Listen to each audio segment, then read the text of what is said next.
Well guys, in 2024 we have the RTX 4000 Super lineup and the 14900KS and the Ryzen X3D chips and all those good things. However, the best value for money thing you can buy at the moment is actually older gen stuff, which is still brand new. And now you might be saying, how is that even possible? Well, because a lot of components like this RTX 3060 that we have here or this i7-10700F are now outside of the life cycle of components. Now, when components get out of the full life cycle, meaning shops are starting to not having them anymore, even the online shops, and of course Nvidia and the AIB partners like Gigabytes are not producing them anymore, then the price starts to drop dramatically. And a few brand new components are still circulating in the market. Now, these are basically what remained in the storage of a few shops, or quite simply, what some people bought and never used. And they are reselling it online. So you can buy for very good deals, brand new stuff. So now let's go over what we paid for the PC that's here today. Now, again, this is gonna be a little bit more expensive than my usual PC builds I bring on the channel, simply because the components are all brand new. So the usual PC flipper style is to buy all used components, but here, again, we're doing something different today due to the life cycle moment. Honestly, in a few months, I think these components will be pretty much gone, but now you can buy them for cheap. So what we have is RTX 3060, 180 bucks. Now my currency is euros, but it is 1-to-1 with dollars. Then we have 16 gigabytes of Corsair RAM, 20 bucks for that, it's 200 total. Then we have this i7-10700F, 100 bucks, makes it 300. Then we have MSI Z590A Pro motherboard. This is a little bit more expensive, 80 bucks. And then for the SSD, we're using a Samsung 970. And yeah, we went with a little bit less storage, but honestly, for 30 bucks, you can buy a 1 terabyte drive there. Then we have our power supply. We paid 35 bucks with shipping for this Urano VX650. And now Knox is actually not an unknown brand. They make pretty decent power supplies, and this one is 80 plus bronze certified. And then the case, which was actually not something from a previous life cycle, it is a current case just released from Enermax, is the Enermax Enerpazo EP237. And we're actually gonna do a little bit of a review of this case as well, because I think it looks nice. And again, the case is very important, especially if you're flipping computers for a profit. So with that said, our total budget of the components comes up to just a little bit over 400 bucks, around 450 considering the brand new case straight off Amazon. So I say we get building and then test it out.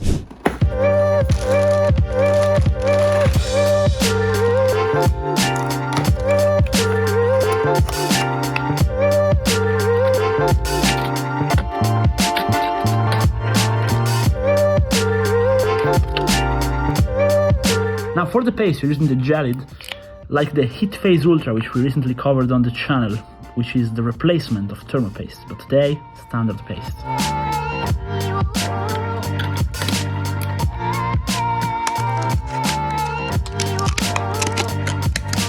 Okay, it's time to open up the case.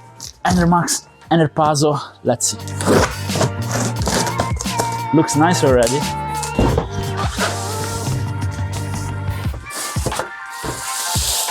Well, first impression is definitely nice, but something I can see already is that there are no fans installed. Now, if I see here correctly, I think they sell them to you, so you can mount them in the case, which is a bit of a different choice than usual. I do not fear mounting some extra hardware, so it's not a problem for me. The opening of the case is pretty unique. Let's take a look at it. So this, if I see correct, is a little handle which locks the panel, and I think it's something that magnetic cases were actually missing, because this way you can just lock it and you cannot open it, or you can unlock it and just open it up.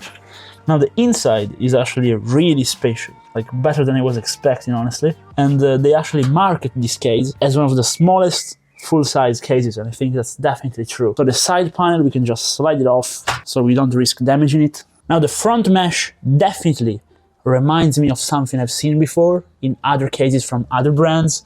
So if you actually see some other brand in here, drop it down in the comments. The name maybe starts with an F and it is a two parts name. The second part starts with a D. you know, but it looks very nice. And this one is much cheaper. So let's take off the front. So plenty of space on the front, even for a radiator. Now let's actually see the back.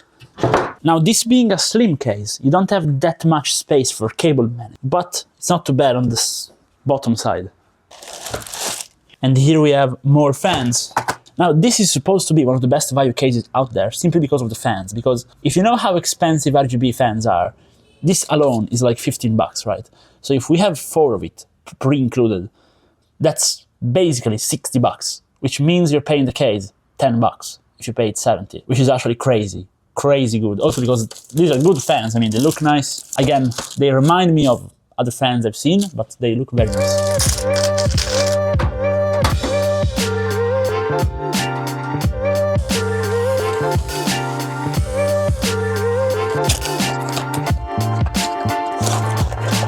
Okay, so this is supposed to be the actual reason why you buy this case, right? So they give you basically everything you need, various adapters to split the fans, even if you don't have a good motherboard. They even give you a controller, so you can control the RGB without motherboard control, which is nice. And the fan itself, which is honestly really premium, nice bearings, just runs smoothly. I say we mount them in the case.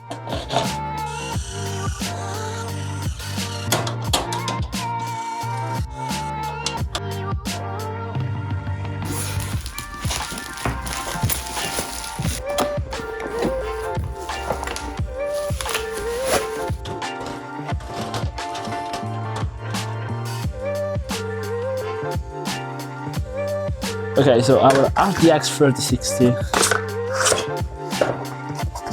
brand new.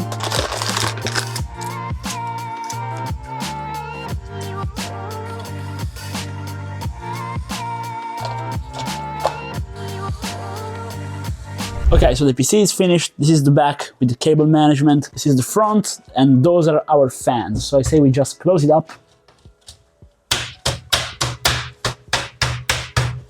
There we go. Then close the back. Let's see if it's gonna be difficult. Pretty easy actually. And then let's put back the front panel. Okay, so at this point, let's plug it in to a monitor, see if we get a signal. Windows, I actually have pre-installed on the motherboard because you should always test your components. And then I say we run a few benchmarks. Okay, let's see if we get a signal. That's not quite the sound you want to hear. And here we are with the conclusions. Now the PC is built, up and running, and benchmarked. Now what have we done to it tweaking wise? Pretty simple. We did a nice undervolt on the CPU and a nice undervolt/voltage point overclock on the graphics card, which is exactly what I show in my tutorials. So in case you're interested, in case you're going to be wondering why the benchmark scores are so high, take a look at my overclocking tutorials, undervolting tutorials there on the channel. Also, if you watched the video this far, consider dropping a like and subscribing to the channel. It helps a lot, really, with me being able to do those kinds of videos. Now, benchmark wise, so we run CPU-Z. As you can see, everything is running smoothly. We have the XMP enabled, and the CPU, this 10th gen i7, the F variant, because it's an i7 10700F. It's running super smooth, super cool, and it's doing a pretty nice call both in single and multi-threaded. We also run a Prime 95 to see the temperatures, and as you can see, we set it in the BIOS to respect the limits of the stock cooler.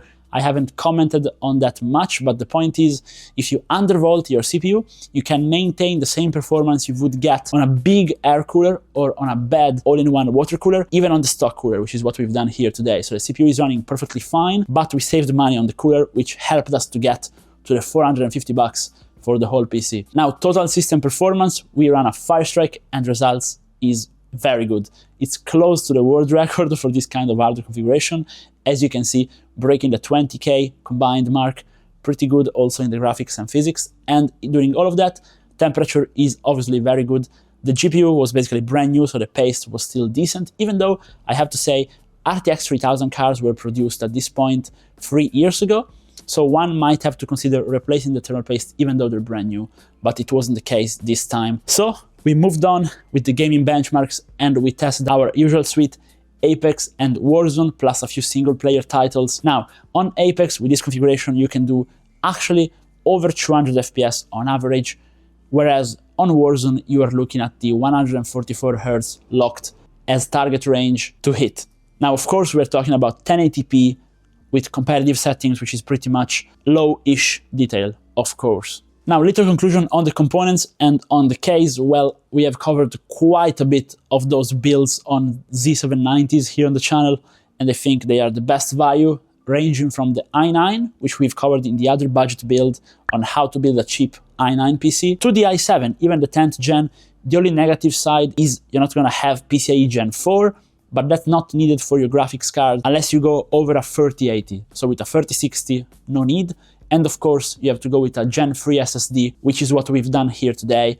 But they're also cheaper, so it's not too bad. And if you're not video editing, you don't really need Gen 4, to be honest. The case is probably the best part, my favorite part about today's build. It is just great for the price with 4 RGB fans. Now, on our case, the front was making contact, but I just took some pliers and fixed that. That was an issue, probably because it's one of the first samples made, but I think it looks stunning. The airflow is very good. These fans are pretty quiet. I will leave you guys the last word. Let me know in the comments if you like the case and if you like the value for money. It brings, in my opinion, it's one of the best out there for a compact ATX case. And the rest of the components, the power supply as well, did their job. So guys, if you liked the video, again, drop a like, subscribe, ring the bell, and hopefully I will see you guys in another video. Bye.